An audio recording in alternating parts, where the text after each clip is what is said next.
इधर तुर्की की राजधानी इस्तांबुल से हैरान कर देने वाला एक वीडियो सामने आया। वहां खेले जा रहे एक फुटबॉल मैच के दौरान अचानक से ही मैदान पर खिलौनों की बारिश होने लगी और कुछ ही मिनट में वहां हजारों खिलौने इकट्ठा हो गए। असल में इस्तांबुल में बेसिकतास और अंतालिस्पोर नाम की दो टीमों के बीच फुटबॉल मैच खेला जा रहा था। इसे करीब 4 मिनट 17 सेकंड के बाद रोक दिया गया और ऐसा इसीलिए क्योंकि तुर्की में भूकंप का पहला झटका 4:17 पर ही आया था और मैच रुकने का ऐलान होते ही मैदान पर चारों तरफ से खिलौने, मफलर और गर्म टोपियों की बारिश होने लगी,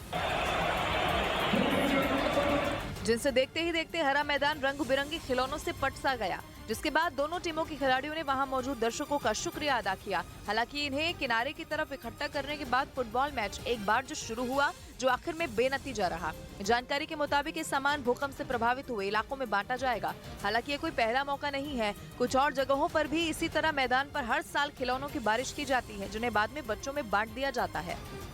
इस बीच खबर है कि पाकिस्तान की खुफिया एजेंसी आईएसआई को भारत में घुसपैठ करने के लिए आतंकी ही नहीं मिल रहे हैं। इसके पीछे की सबसे बड़ी वजह पाकिस्तान की कंगाली है, क्योंकि पाकिस्तान इस वक्त एक एक पाई के लिए मोहताज है और वो कर्ज का कटोरा लेकर पूरी दुनिया में घूम रहा है। लेकिन हालात संभलने के बजाय बिगड़ते चले जा रहे हैं। खुफिया एजेंसियों का दावा है कि आर्थिक तंगी की वजह से आईएसआई के पास भी फंड की भारी कमी हो गई है, जिससे उसका कश्मीर में घुसपैठ का प्लान फेल हो गया।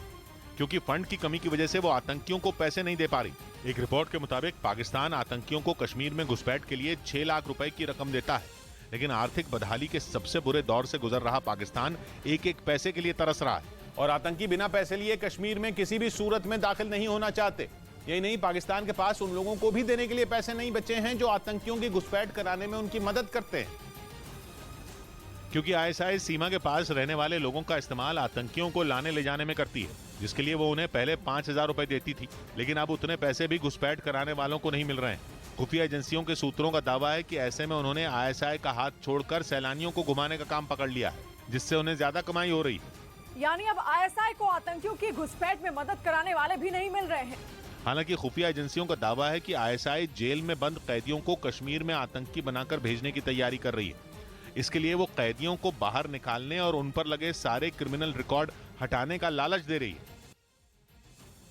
इधर इजराइल के कब्जे वाले वेस्ट बैंक में हुई गोलीबारी के बाद तनाव कम होने का नाम ही नहीं ले रहा। आरोप यह है कि अब वहां इजराइल के समर्थकों ने कुछ घरों में आग लगा दी, जिसमें जलकर एक आदमी की मौत हो गई और करीब 4 लोग बुरी तरीके से जल गए। फिलिस्तीन के लोगों ने आरोप लगाया कि इजराइल के कुछ समर्थक उनके इलाके में घुसे और वहां खड़ी कारों को आग के हवाले कर दिया, जिससे वहां अफरा तफरी मच गई। इसके बाद उन्होंने कुछ मकानों को भी फूंक दिया। वहां से आए एक वीडियो में कुछ बिल्डिंग से आग की ऊंची ऊंची लपटें उड़ती हुई नजर आई।